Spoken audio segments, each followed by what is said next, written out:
ये लो जी, आनुवांशिक रोग। रोग कितने प्रकार के बताए मैंने? 3 प्रकार के आनुवांशिक रोग। प्यार से सुनना है आपको और कुछ नहीं करना, और पर्सन क्लियर करवा जाऊंगा मैं आपके, ठीक है। आनुवांशिक रोगों की बात करें तो शुरुआत में आनुवांशिक रोगों में अपने को क्या पढ़ने हैं? सिंड्रोम पढ़ने हैं, जो मैंने अभी नाम लिखे थे, सिंड्रोम। ये लो जी, ये सिंड्रोम। अब सिंड्रोमों के अंदर मैंने क्या किया था कि आपको मैंने 8-10 सिंड्रोमों के नाम लिखे थे। देखो बच्चों, सिंड्रोमों की बात करनी है अपने को। पहला है आपका क्राइकैट, अच्छे से लिख रहा हूं मैं, सिंड्रोम का नाम क्या है? क्राइकैट। इसको क्रिड टू चैट भी कहते हैं। ये लो जी, इसको कैट कराई भी कहते हैं।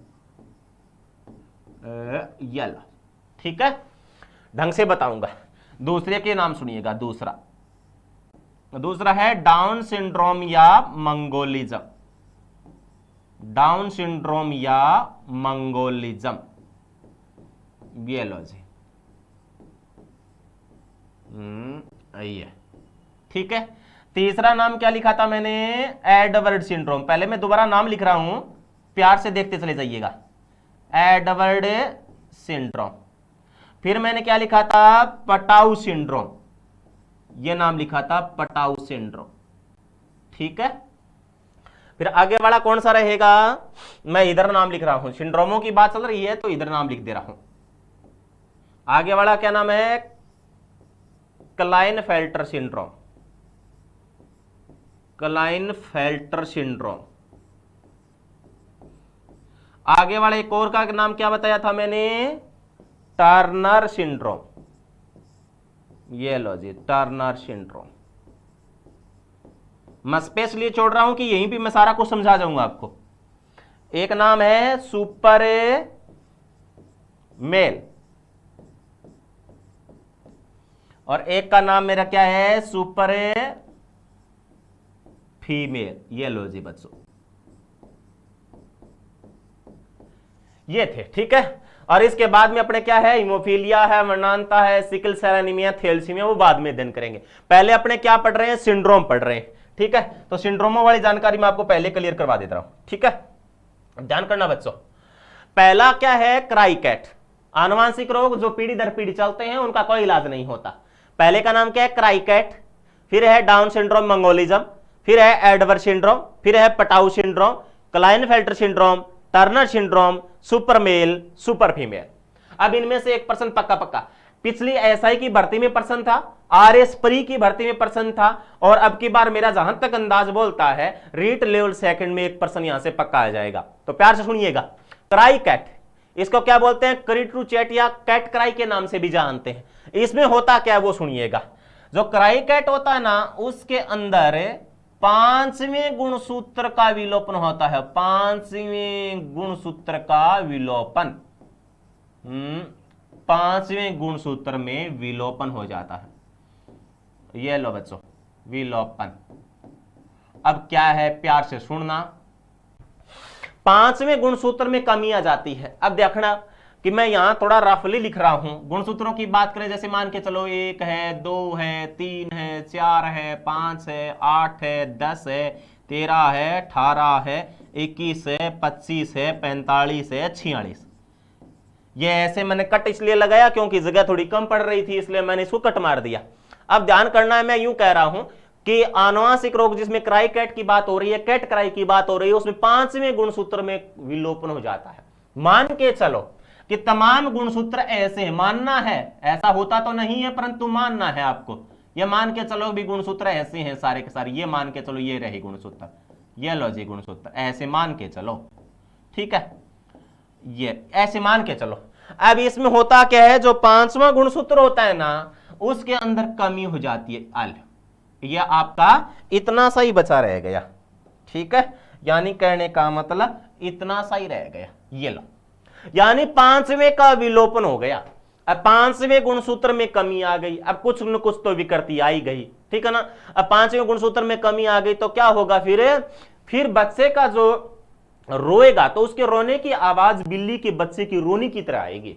और उसका मुख होगा ना वो चांद की तरह होगा, यानी उसका चेहरा आगे से है ना, ये आंखें आगे से, ये अपने माथा थोड़ा आगे निकला होगा, आंखें अंदर धसी हुई होगी, और जब बच्चा रोएगा तो ऐसे लगेगा जैसे कि बिल्ली का बच्चा रो रहा होता है।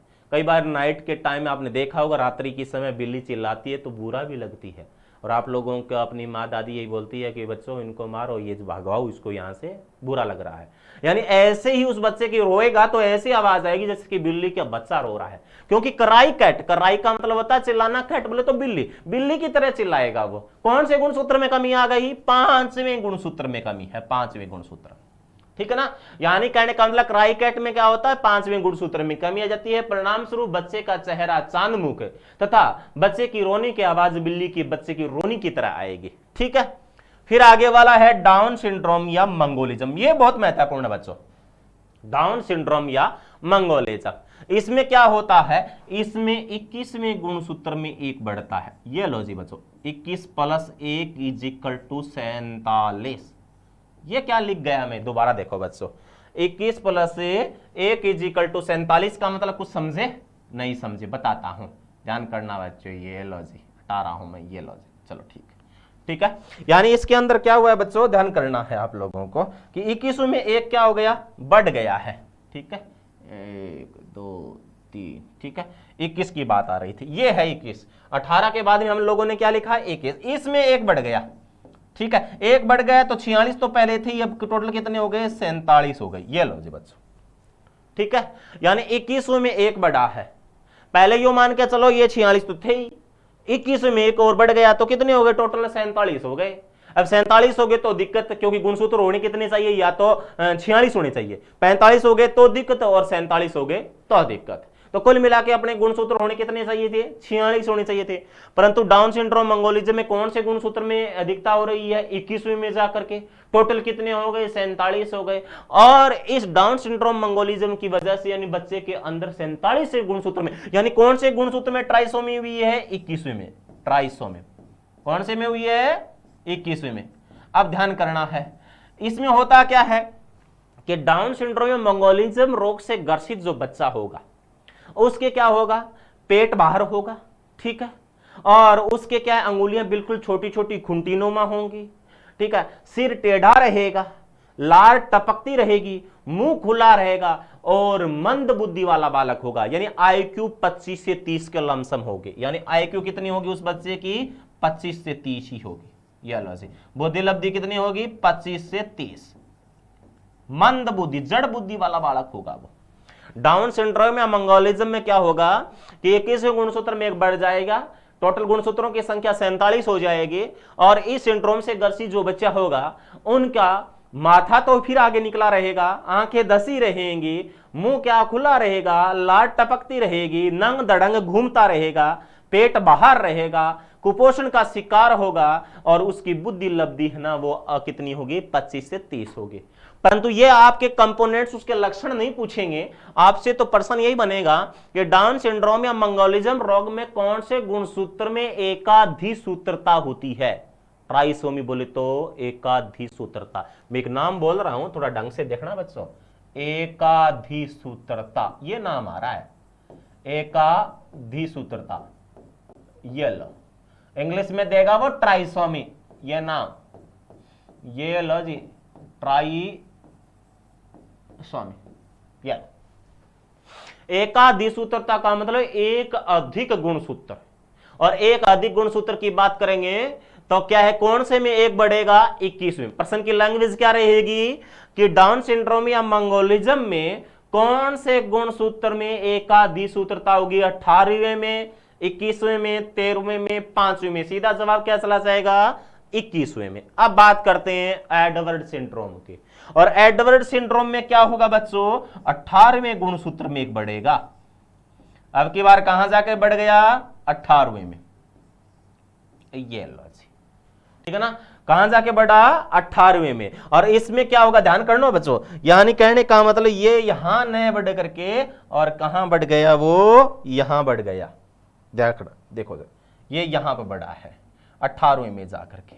टोटल कितने हो गए? 47। ये लो जी, ठीक है, यानी कहने मतलब कौन से गुणसूत्र में एक आदि सूत्रता हुई 18वें। और एड्रबेज सिंड्रोम से ग्रसित जो बच्चा होगा उसका मुंह छोटा रह जाता है, यानी मुंह छोटा होगा, आंखें भी छोटी होगी और मुंह तो बिल्कुल ही छोटा होगा। और उस प्रकार के मुंह को क्या बोलते हैं, माइक्रोगनेथा। यह नाम आएगा माइक्रोगनेथा। माइक्रो का मतलब छोटा, गनेथा का मतलब मुंह है, ये लो जी। और बड़ा मुंह होता है उसको क्या बोलते हैं, मैक्रोगनेथा। माइक्रोगनेथा की बात करें तो जिसमें मुंह छोटा रह जाता है, गोलगप्पे खाने में दिक्कत आती है, बड़ा लड्डू दे दिया जाए ना वो नहीं खा पाएगा वो, क्योंकि उसका मुंह छोटा है। और कईयों का मुंह खूब बड़ा होता है, सपना चौधरी का मुंह खूब चौड़ा है कि नहीं। हाँ, ध्यान रखना आप लोगों को। कैडवर सिंड्रोम में कौन से गुणसूत्र में एकाधिक सूत्रता हुई, 18वें में। ठीक है, अब बात करते हैं पटाऊ सिंड्रोम की। पटाऊ में क्या होगा ये तो नहीं बोलोगे आप, मेरे को लग रहा है, ठीक है ना। पटाऊ सिंड्रोम में कौन से गुणसूत्र में एकाधिक सूत्रता, 13 + 1 = 47। ये लो जी बच्चों, पटाऊ सिंड्रोम में कौन से गुणसूत्र में, 13 + 1 = 47। और टोटल गुणसूत्रों की संख्या कितनी, 47। एक बढ़ गया, आपकी बार कहां बढ़ा है बच्चों, 13वें में बढ़ा है, ये लो जी यहां बढ़ गया, ठीक है। और पटाऊ सिंड्रोम से ग्रसित जो बच्चे होंगे ना, उनके अंदर ऊपर का होठ फटा हुआ होगा, यानी कहने का मतलब ऊपर और होर पटेड़ो होगा, ठीक है ना। ऊंट की डाला, ऊंट ने देख रखे है ना। हाँ, थोड़ा मैं साधारण लैंग्वेज में पढ़ाऊं तो ज्यादा अच्छा रहेगा। अरे हरियाणवी अंचल से बिलोंग करता हूं तो थोड़ी हरियाणवी लैंग्वेज में बताऊंगा तो आसानी से समझ में आएगा। ऊंट के देखा होगा अपने लोगों ने, तो ऊंट का ऊपर होठ फटा हुआ होता है, 2 फाड़ होती है उसके होठों की, ठीक है ना। तो पटाऊ सिंड्रोम के अंदर क्या होता है, ऊपर का होठ फटा हुआ होता है, होठ फटा हुआ होगा, ऊपर का होठ, ठीक है ना। ये लो जी बच्चों, होठ फटा होता है, ठीक है। अब बात करते हैं अपने क्या, क्लाइनफेल्टर सिंड्रोम की। इधर में आइएगा, सुपर मेल सुपर फीमेल ये बाद में बता दूं, पहले क्लाइनफेल्टर के बारे में सुन लो और ढंग से सुनना है प्रिय छात्रों, ठीक है ना। प्यार से समझाऊंगा, यहां से इंपॉर्टेंट बात बनेगी। क्लाइनफेल्टर सिंड्रोम की बात करें तो ये किसमें होता है, ये पुरुषों में होगा, पुरुषों में, मादाओं में नहीं होता। किसमें होता है, ये पुरुषों में होता है। और उसमें होता क्या है कि कंडीशन ये बने, अच्छा पुरुषों की कंडीशन आपको पता है 44 + XY, ये कंडीशन होती है। जबकि महिलाओं की कंडीशन क्या रहती है, 44 + XX। अब क्लाइनफेल्टर सिंड्रोम में होता क्या है बच्चों, ध्यान करना कि 44 + XY ये कंडीशन हो तब तो अच्छा है, परंतु इस सिंड्रोम में विकृति उत्पन्न होगी तो विकृति में क्या रहेगा कि इसमें X बढ़ जाएगा। और X लक्षण किसके द्योतक होते हैं, मादाओं के, और Y किसका होता है, पुरुष का। अब देखो पहले था तो वो नर है और उसमें क्या बढ़ गया, X बढ़ गया।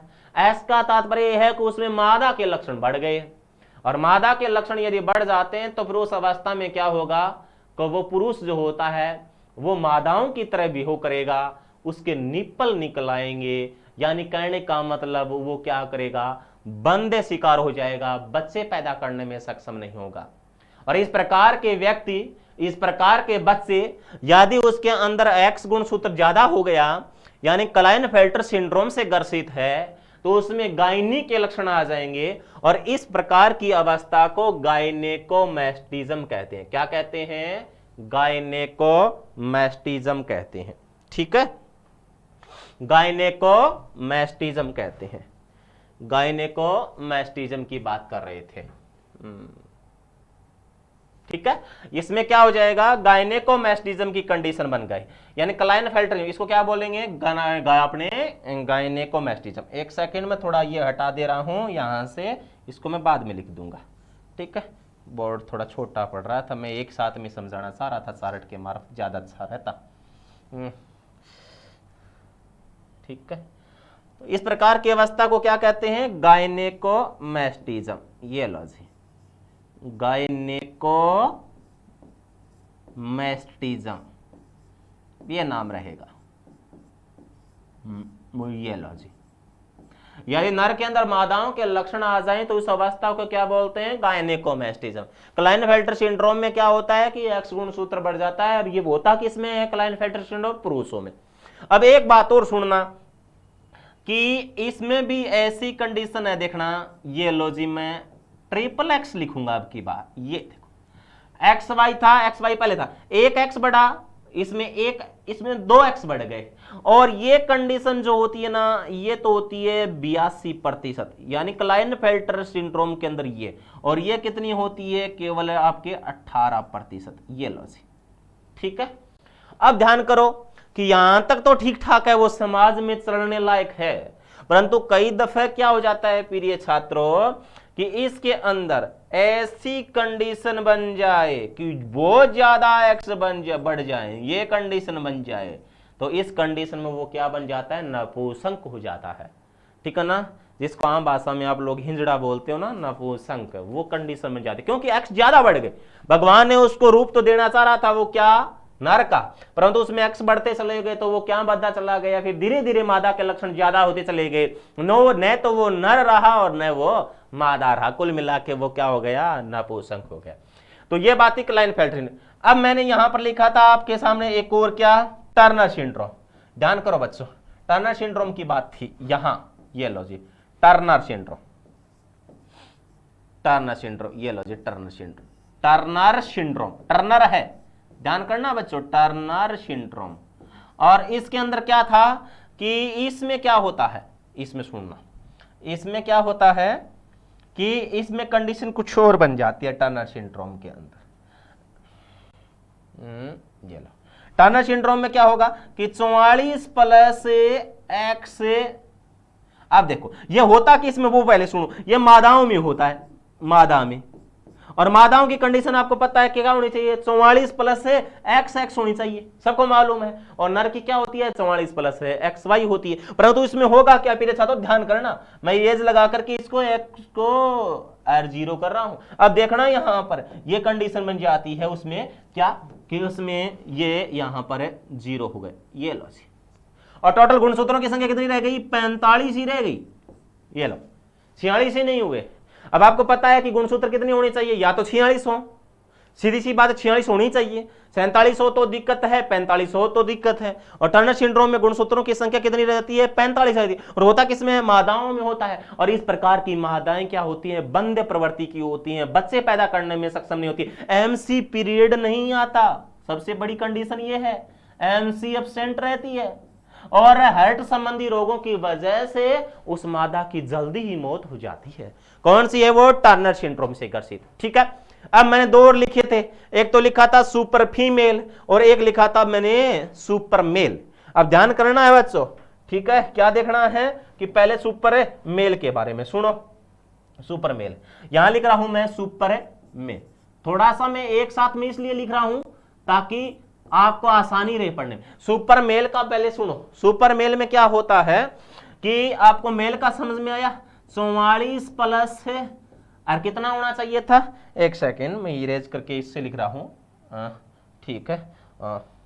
और इसमें क्या होगा, ध्यान करो बच्चों कि ये लो सुपर मेल की बात करें तो उसमें क्या होना चाहिए, 44 प्लस एक्स वाई होना चाहिए, परंतु उसमें वाई बढ़ जाता है, ये लो जी वाई बढ़ गया, सुपर मेल में क्या बढ़ गया, एक वाई और बढ़ जाता है, और वाई बढ़ गया तो इस प्रकार का जो मेल होगा, पुरुष होगा, वो क्या होगा, घुंघराले बालों वाला होगा, असामान्य रूप से लंबा होगा, और अपराधी प्रवृत्ति वाला होगा, अपराधी प्रवृत्ति, क्रिमिनल होगा। अतः सुपर मेल को क्रिमिनल सिंड्रोम के नाम से भी जानते हैं, एक अच्छा नाम लिख रहा हूं मैं, क्रिमिनल, ये देखो बच्चों, क्रिमिनल कहते हैं इसको, जैकब सिंड्रोम के नाम से भी जानते हैं, जैकब सिंड्रोम, ठीक है ना। अब क्या बनता है कि नीमन में से जैकब सिंड्रोम है या नीमन में से क्रिमिनल सिंड्रोम है, तो सीधा जवाब क्या चला जाएगा, सुपर मेल, ठीक है। उसमें कौन सा गुणसूत्र बढ़ गया है, एक वाई बढ़ गया है। अब बात करते हैं सुपर फीमेल की, और सुपर फीमेल में क्या होगा कि फीमेल का मतलब समझते हो 44 प्लस एक्स होना चाहिए, परंतु एक एक्स और बढ़ गया, और इस प्रकार की मादाएं खूंखार प्रवृत्ति की होती हैं, लड़ाई खोर होती है, चुगलखोर होती है, ठीक है ना, तो वो क्या होगी, सुपर फीमेल होगी, ठीक है। तो ये थे आपके बच्चों क्या, सिंड्रोम। दोबारा सुनना है आप लोगों को, प्यार से समझा रहा हूं, दोबारा सुनिएगा।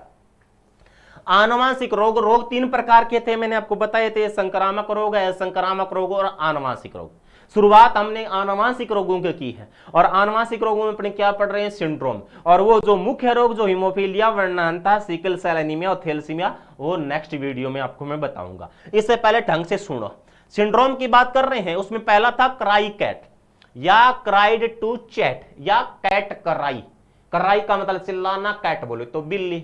इसमें क्या होगा, कराई कैट में 5वें गुणसूत्र में कमी आएगी, और 5वें गुणसूत्र की कमी के परिणाम स्वरूप और क्या होगा कि बच्चे का चेहरा चांद मुख तथा बच्चे की रोनी की आवाज बिल्ली के बच्चे की रोनी की तरह आएगी, कैट कराई। समझ में आया। दूसरा सिंड्रोम क्या है, डाउन सिंड्रोम या मंगोलिज्म।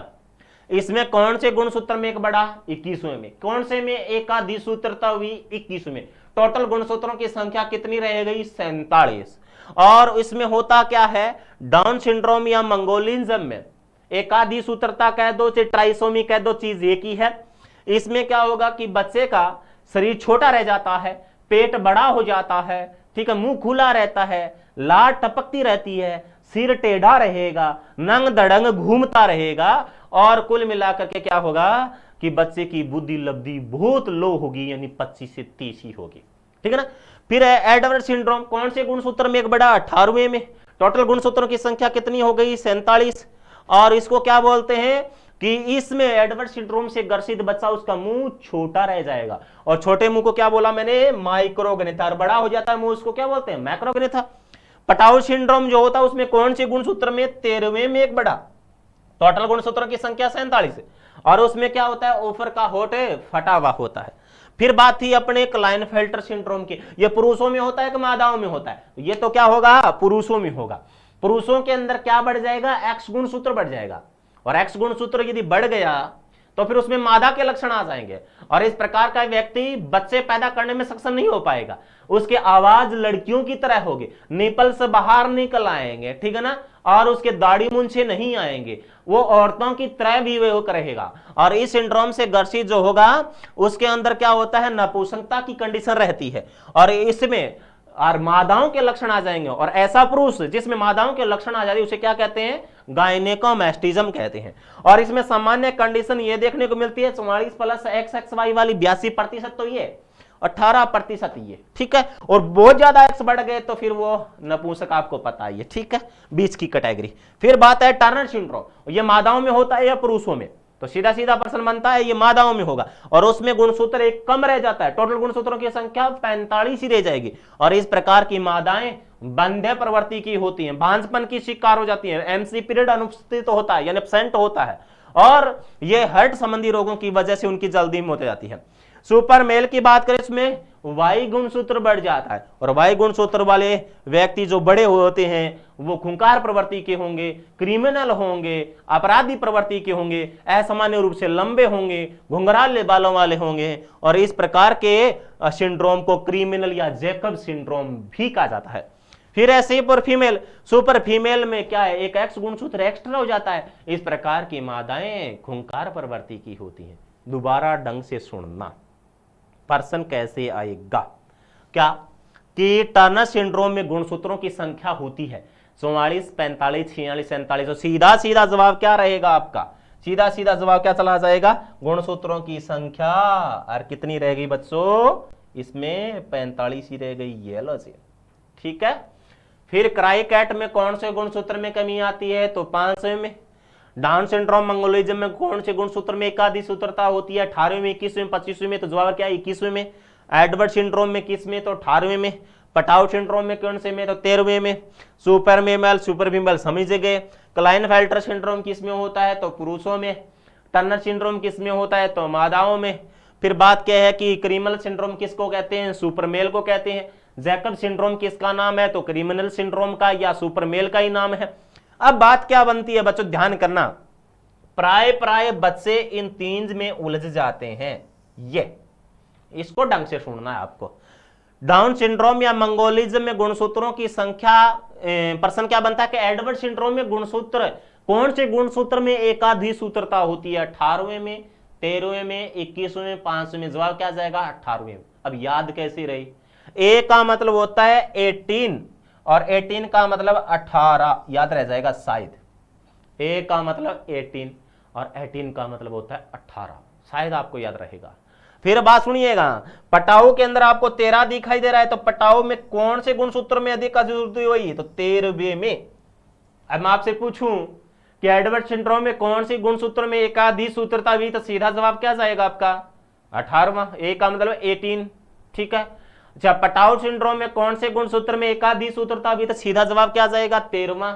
दिखाई दे रहा है आप लोगों को। अब बच गया एक डाउन सिंड्रोम या मंगोलिज्म। तो सीधी सीधी सी कहानी है कि डाउन सिंड्रोम के अंदर कौन से गुणसूत्र में है एकाधिक सूत्रता? तो 21 में। ऐसे याद रखना, नहीं तो आपको यहां कहीं न कहीं 2100 भी तो हो रहा है, परंतु वो याद नहीं रहे तो सीधा वैसे याद रख लेना। 2 याद रह जाएंगे, तीसरा अपने आप रह जाएगा। टर्नर सिंड्रोम में गुणसूत्रों की संख्या 45। क्राइकेट में कौन से गुणसूत्र में कमी? 5 में। क्लाइनफेल्टर सिंड्रोम पुरुषों में होता है या मादाओं में? तो पुरुषों में। जैकब सिंड्रोम किसको कहते हैं? तो सुपरमेल को। बस कहानी खत्म। तो ये था आपका आनुवंशिक रोगों में सिंड्रोम। अब ध्यान करना बच्चों, ये सिंड्रोम कैसे उत्पन्न होते हैं, कैसे इनका कारण रहता है, तो मैं आपको जब जेनेटिक्स टॉपिक करवाऊंगा, रीट लेवल 2nd के विद्यार्थियों आप लोग बड़े प्यार से बताऊंगा, तो उस टाइम अच्छा खासा बताऊंगा। अब क्या है कि आनुवंशिक रोगों में अपने नेक्स्ट वीडियो जो तैयार करेंगे अभी, उसमें हिमोफीलिया, वर्णांता, सिकल सेल एनीमिया और थैलेसीमिया के बारे में बताऊंगा। आप प्रिय छात्र हो, एक दूसरे को इस प्रकार के चैनल सब्सक्राइब करवा करके शेयर भी कर दिया करो, ताकि हम लोगों को मोटिवेशन मिलता रहे और आपको तो फायदा होना ही होना है, ठीक है ना। तो प्रिय छात्रों, यहां से तो 1% आएगा पक्का पक्का, ठीक है। और नेक्स्ट वीडियो की बात करते हैं तो नेक्स्ट इसके तुरंत बाद में तैयार कर लेंगे, ठीक है प्रिय छात्रों, ठीक।